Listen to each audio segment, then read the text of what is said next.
Alright, well, it has been over 2 years since I've made a dedicated video on this computer, so I guess we're gonna do it, just because I'm bored and you guys like content. So anyways, this is my custom-built gaming PC. This is actually the original build that I did all the way back in 2016, and that of course came after several other PC builds. I believe this is my third official custom build that I've done in the past, decade or whatever. But this one originally started in 2016. I built it on a budget. Obviously, I'm a Mac user now and have been since 2014, but I always kept a gaming PC around just so I can play games because Macs aren't very good at that. And so anyways, I decided to build this one. Now, this looks very different than it did back then. I believe the only parts that are still here from the original build are the motherboard, the Sound Blaster sound card that I don't even use, and the SSD. Everything else has been replaced at some point or another. It started out as a pretty basic build. I just had a 4690K, 16 gigs of RAM, I believe I had a GTX 760 at some point or something like that, and later I got a GTX 970, and of course it was in my old Corsair 600T case, of which this is not, but I'll go into detail a little bit more once I start picking it apart. But anyways, this is how it has been sitting since May of 2018, which is when I did the final upgrades to it, aside from the graphics card, which we'll get to in a second. It is sitting in the Nzxt H700i mid-tower case. I got this to replace the 600T just because the 600T was a good case and all, but I kind of got bored with the design of it, and that case came out all the way back in 2010, so it didn't even have a built-in USB 3.0 header on it, and also one USB port was broken and some other things like that, so I just wanted to get a nicer case. So this is pretty consistent with, of course, how new PC cases have been looking these days. It's just a very minimalist, kind of like fractal design, era design, which I kind of like. And of course it has a window on the side. I don't like the other Nzxt cases where it kind of just stops here. I like this one because the entire side of it is glass. But anyhow, I'm going to go ahead and take the side panel off real quick. But again, very simple design here. We do have an Nzxt logo down here, but being that it's white, it kind of blends it a lot. And as you can see, this computer has been across the country with me and back, so it does have a couple of little dings and stuff on the front, which I could probably get off with some alcohol, but it's not a big deal really. On the top, of course, we just have the power button, which also doubles as the hard drive status LED.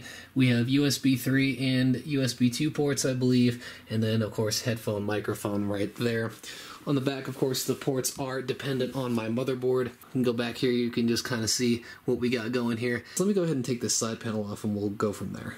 Okay, now that the side panel is off, I can continue, but like I said, the case came with I believe these are 120 millimeter fans, and then a 140 in the back. Those came pre-installed. It also has an LED light strip up there, and another one here, which this one came, not installed, so they kind of gave you the option of where to put it, but I just decided to put it here. And then it also does have a fan controller, which you might be able to see back there. So these three fans are connected to that fan controller, which is nice. The main motherboard here is a Gigabyte GA-Z97X SLI. Of course, that is a Z97 or 4th gen Intel board. Again, I've started this build back in 2016.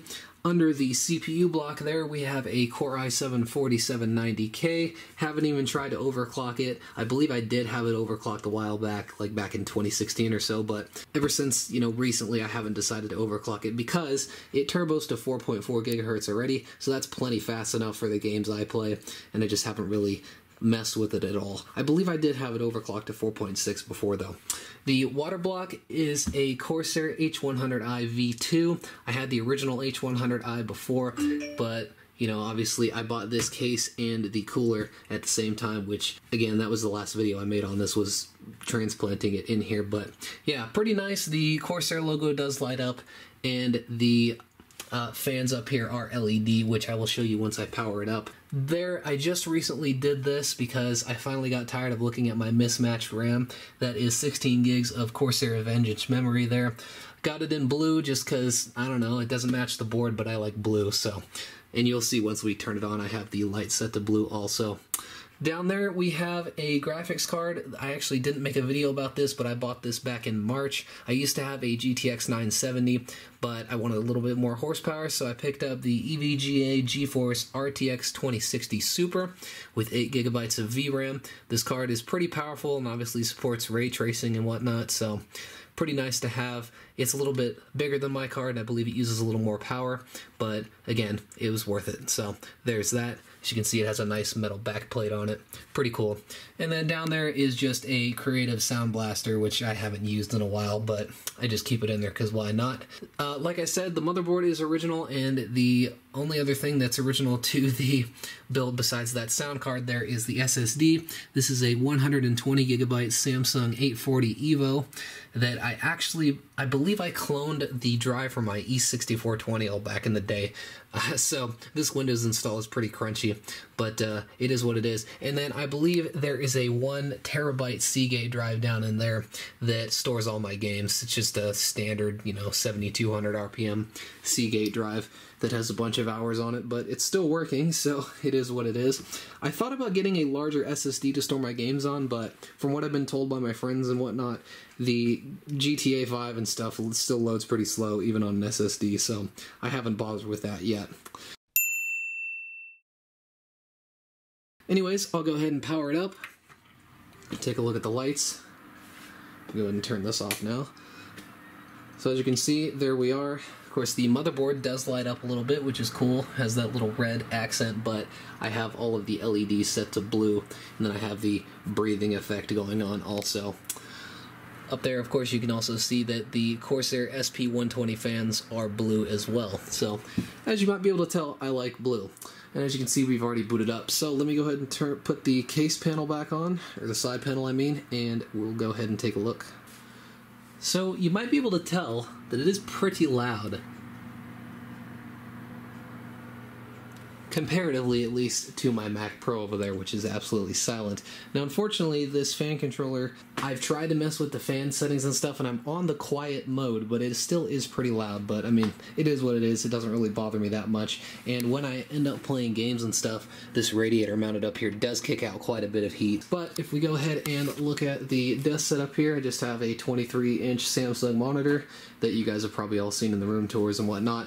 And then my old peripherals from all the way back in 2013 that I never got rid of. Anyhow, we'll go ahead and take a look at the spec sheet here.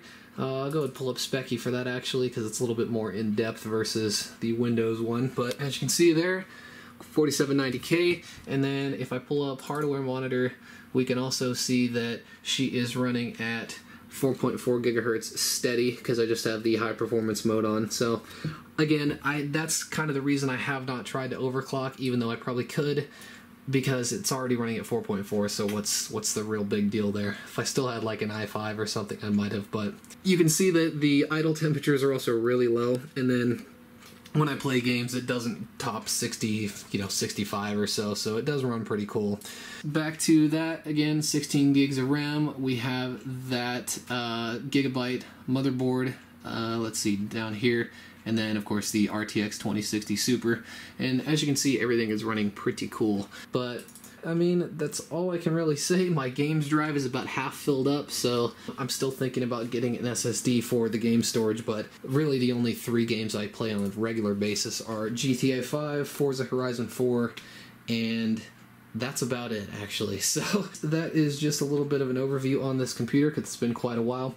This whole setup right here is just when I play games. The Mac Pro and my MacBook Pro get all of the main use, but yeah, it's been a long time since I made a video on this computer, so I figured I would do it. And yeah, thank you guys for watching, and I will see you in the next one.